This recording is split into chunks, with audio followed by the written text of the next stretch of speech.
ഇന്നത്തെ കാലത്ത് ചെറിയ കുട്ടികൾക്കായാലും മുതിർന്നവർക്കായാലും ഒഴിച്ചുകൂടാൻ പറ്റാത്ത ചില ഫുഡുകളുണ്ട്. ഇന്ത്യയിലെ എന്നല്ല, ലോകത്തിലെ തന്നെ ലീഡിംഗ് ഫുഡ് കമ്പനികളിൽ ഒന്നായ നെസ്ല എന്ന കമ്പനിയുടെ ചില ഫുഡുകൾ.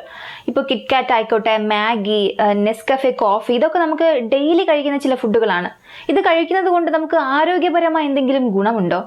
അല്ലെങ്കിൽ ഇവയെല്ലാം നമുക്ക് എന്തെങ്കിലും പോഷകം തരുന്നുണ്ടോ? തരുന്ന ഗുണങ്ങളെല്ലാം നമുക്ക് മെച്ചമുള്ളതാണോ അല്ലെങ്കിൽ ദോഷമുള്ളതാണോ? ഇടയ്ക്കിടെ നടത്തിയ ഒരു പഠനത്തിൽ ചില സത്യങ്ങളൊക്കെ പുറത്തു വന്നിട്ടുണ്ടായിരുന്നു. അതെന്താണ്? ഇതൊക്കെയാണ് ഇന്നത്തെ ഭാഗത്തിലൂടെ നമ്മൾ അറിയാൻ പോകുന്നത്. എല്ലാവർക്കും വിക്കി ബോക്സിലേക്ക് സ്വാഗതം.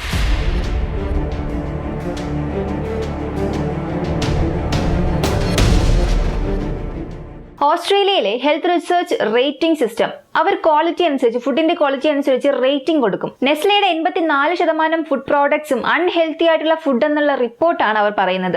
ഒരു മിനിമം റേറ്റിംഗ് പോലും അവർക്ക് അതിൽ എടുക്കാൻ സാധിച്ചിട്ടില്ല. സാധാരണ 5 സ്റ്റാർ ആണ് നല്ലൊരു ക്വാളിറ്റി ഫുഡിന് അവർ കൊടുക്കുന്ന റേറ്റിംഗ്. 3.5 വരികയാണെങ്കിൽ ഓക്കെ, പ്രശ്നമില്ല, ഇത് കഴിക്കുന്നത് കൊണ്ട് വേറെ പ്രശ്നമൊന്നുമില്ല, നമുക്ക് കഴിക്കാം എന്നുള്ള ഒരു രീതിയാണ്.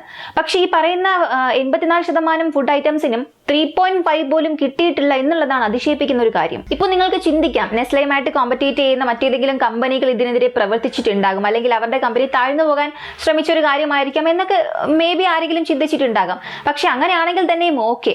ഈ ഒരു കാര്യം പുറത്തു വന്നിരിക്കുന്നത് നെസ്ലെ കമ്പനിയിൽ വർക്ക് ചെയ്യുന്ന വർക്കേഴ്സിനിടയിൽ നിന്നാണ്. മേലധികാരികളുമായുള്ള മീറ്റിംഗിൽ ഒരു പ്രസന്റേഷന് സബ്മിറ്റ് ചെയ്യാൻ വെച്ചിരുന്ന ഒരു റിപ്പോർട്ട് ലീക്ക് ആവുന്നു. ഈ ലീക്കായ റിപ്പോർട്ട് ഇന്റർനെറ്റിൽ ഫുള്ള് വരികയാണ്. അതിനുശേഷമാണ് അതിലുണ്ടായിരുന്ന കാര്യങ്ങളെല്ലാം പുറത്തറിയുന്നത്. അതിലവർ പറയുന്നത് ഓസ്ട്രേലിയൻ ഹെൽത്ത് റേറ്റിംഗ് സിസ്റ്റത്തിൽ നമ്മുടെ ഫുഡ് എല്ലാം തന്നെ ഫെയിലിയർ ആയിട്ടുണ്ട്. ഇത് മാത്രം പറഞ്ഞിരുന്നെങ്കിൽ പ്രശ്നമില്ല. മറ്റൊരു സത്യം കൂടെ അവർ പറയുന്നുണ്ട്. ഇനി നമ്മൾ എത്ര തന്നെ ശ്രമിച്ചാലും ഈ ഫുഡിനെല്ലാം തന്നെ പോഷകപരമായ ഫുഡാക്കാൻ നമുക്ക് ഒരിക്കലും സാധിക്കുകയില്ല. ഹെൽത്തി ഫുഡാക്കാൻ നമുക്ക് ഒരിക്കലും സാധിക്കുകയില്ല എന്ന് പറയുന്നുണ്ട്. ഈ മാഗി പോലുള്ള ഇൻസ്റ്റന്റ് ഫുഡൊക്കെ ഇൻട്രൊഡ്യൂസ് ആയപ്പോൾ നമുക്ക് ഒരുപാട് സന്തോഷം തോന്നി, ഒരുപാട് അതിശയം തോന്നി. പെട്ടെന്ന് തന്നെ ഉണ്ടാക്കിയെടുക്കാം, 5-10 രൂപയ്ക്ക് കിട്ടുന്നതാണ്, 2 മിനിറ്റിൽ ഉണ്ടാക്കാം. അതുകൊണ്ട് തന്നെ മുതിർന്നവർക്കും കുട്ടികൾക്കും ഒരുപോലെ ഇഷ്ടമുള്ള ഫുഡൊക്കെ ആയിരുന്നു ഇത്. ടേസ്റ്റി ഫുഡ് ആയതുകൊണ്ട് ഡെയിലി ഫുഡ് റൊട്ടീനിൽ നമ്മൾ ഇത് ആഡ് ചെയ്യാറുണ്ട്. മാത്രമല്ല അതിന് അഡ്വർടൈസ്മെന്റ് കൊടുക്കാൻ കോടികൾ മുടക്കി സിനിമാ താരങ്ങൾ വരുന്നുണ്ട്, കായിക താരങ്ങൾ വരുന്നുണ്ട്. ഇതെല്ലാം ഡെയിലി അഡ്വർടൈസ്മെന്റിലൂടെ കാണിച്ചുകൊണ്ട് നമ്മൾ അതൊന്നും മറക്കാൻ സാധിക്കാതെ വണ്ണം അഡിക്റ്റ് ആയി പോയിട്ടുണ്ട്. 2015 കോടതി ഒരു ഉത്തരവ് കൊടുക്കുകയാണ്, മാഗി ബാൻ ചെയ്തുവെന്ന്. കാരണം അനുവദിച്ചതിൽ കൂടുതൽ ലെഡ് എന്ന കണ്ടന്റ് അതിൽ ആഡ് ചെയ്തിട്ടുണ്ട്. ഇന്ത്യയിൽ സ്റ്റോപ്പ് ചെയ്തിട്ടുള്ള മോണോസോഡിയം ഗ്ലൂക്കമേറ്റ്, MSG എന്ന് പറയും. ഇത് ഒരു രുചിക്ക് വേണ്ടി യൂസ് ചെയ്യുന്ന ഒരു കെമിക്കലാണ് ഫുഡ് ഐറ്റംസിൽ. ഇത് അധികം അതിൽ ഉപയോഗിച്ചിട്ടുണ്ട്. അതുകൊണ്ടാണ് ഇത് കഴിക്കുന്ന കുട്ടികൾക്കെല്ലാം തന്നെ ഇത് വീണ്ടും കഴിക്കണം എന്നുള്ളൊരു തോട്ട് ഉണ്ടാകാൻ കാരണം. ഈ ഡ്രഗ് അഡിക്റ്റേഴ്സ് ഒക്കെ ഇങ്ങനെയാണ്. ഒരു ടൈം അത് യൂസ് ചെയ്യാന്നുണ്ടെങ്കിൽ വീണ്ടും അത് യൂസ് ചെയ്യാതിരിക്കാൻ സാധിക്കുകയില്ല. അതുപോലെയാണ് ഇതൊക്കെ കഴിക്കുന്നവർക്ക് വീണ്ടും അത് കഴിക്കാനുള്ള ഒരു തോട്ട് ഉണ്ടാകും. പക്ഷെ മാഗി ബാൻ ചെയ്തതിനു ശേഷം ബാക്കി ഉണ്ടായിരുന്ന മാഗി എല്ലാം റിട്ടേൺ ആകുന്നു, അതെല്ലാം തന്നെ നശിപ്പിക്കുന്നു. ഇങ്ങനെ ഇരിക്കുന്ന സിറ്റുവേഷനിൽ സെയിം പ്രോഡക്റ്റ് തന്നെ വീണ്ടും ഇൻട്രൊഡ്യൂസ് ആകുന്നുണ്ട് 5 മാസങ്ങൾക്ക് ശേഷം. നെസ്ലെ കമ്പനി ഇൻട്രൊഡ്യൂസ് ചെയ്യുകയാണ്. വേറെ വ്യത്യാസമൊന്നും തന്നെ ഇല്ല. ഗവൺമെന്റ് അനുവദിച്ചിട്ടുള്ള സ്റ്റാൻഡേർഡുകളും കുറെ കെമിക്കൽസ് എല്ലാം കുറച്ചുകൊണ്ട് വീണ്ടും ലോഞ്ച് ആകുന്നു. അപ്പൊ ഒന്ന് ചിന്തിച്ചു നോക്കുക, ഇതേ കാര്യം തന്നെ പുറം നാടുകൾ, US UK പോലുള്ള നാടുകൾ നടന്നിരുന്നെങ്കിൽ എന്തായിരിക്കും സംഭവിക്കുക? ഒരു കെമിക്കൽ അടങ്ങിയ ഫുഡ് ഗവൺമെന്റ് ബാൻ ചെയ്യുന്നു. ബാൻ ചെയ്ത് 5 മാസങ്ങൾക്ക് ശേഷം സെയിം പ്രോഡക്റ്റ് തന്നെ വീണ്ടും ലോഞ്ച് ആകുന്നുണ്ട്. ഇത് പുറം നാടുകളിൽ നടന്നിരുന്നു എന്നുണ്ടെങ്കിൽ തീർച്ചയായിട്ടും വലിയ രീതിയിൽ കേസാവുകയും ആ കമ്പനി തന്നെ പൂട്ടി നഷ്ടപരിഹാരം കൊടുക്കാനായിട്ട് സ്വത്ത് തന്നെ വിൽക്കേണ്ട ഒരു അവസ്ഥ വന്നേനെ.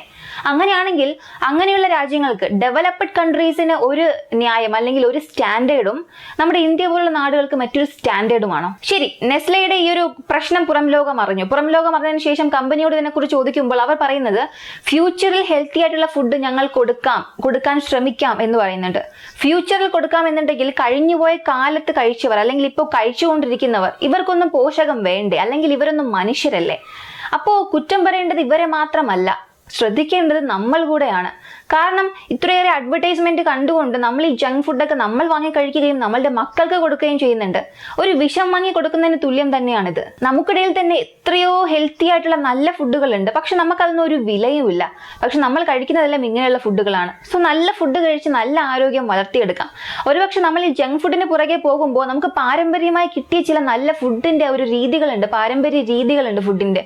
അതൊക്കെ നമ്മൾ മറന്നു പോവുകയാണ്. ഇനി പറഞ്ഞു വരികയാണെങ്കിൽ വരും തലമുറയ്ക്ക് കഴിക്കാനെന്നല്ല, അവർക്ക് കാണിച്ചു കൊടുക്കാൻ പോലും ഇങ്ങനെയുള്ള ഫുഡുകൾ ഉണ്ടാകും എന്നുള്ളതിൽ സംശയം തന്നെയാണ്. ഇതിനോടുള്ള നിങ്ങളുടെ അഭിപ്രായങ്ങൾ തീർച്ചയായിട്ടും കമന്റായി ചേർക്കുക. വീഡിയോ ഇഷ്ടമായെന്നുണ്ടെങ്കിൽ ലൈക്ക് ചെയ്യുക. ഈ ഒരു വീഡിയോ മറ്റുള്ളവരിലേക്ക് എത്തിക്കാനായിട്ട് മാക്സിമം ഷെയർ ചെയ്യുക. ചാനൽ ആദ്യമായി കാണുന്നവരാണെങ്കിൽ സബ്സ്ക്രൈബ് ചെയ്യുക. അടുത്ത വീഡിയോയുമായി വീണ്ടും കാണാം.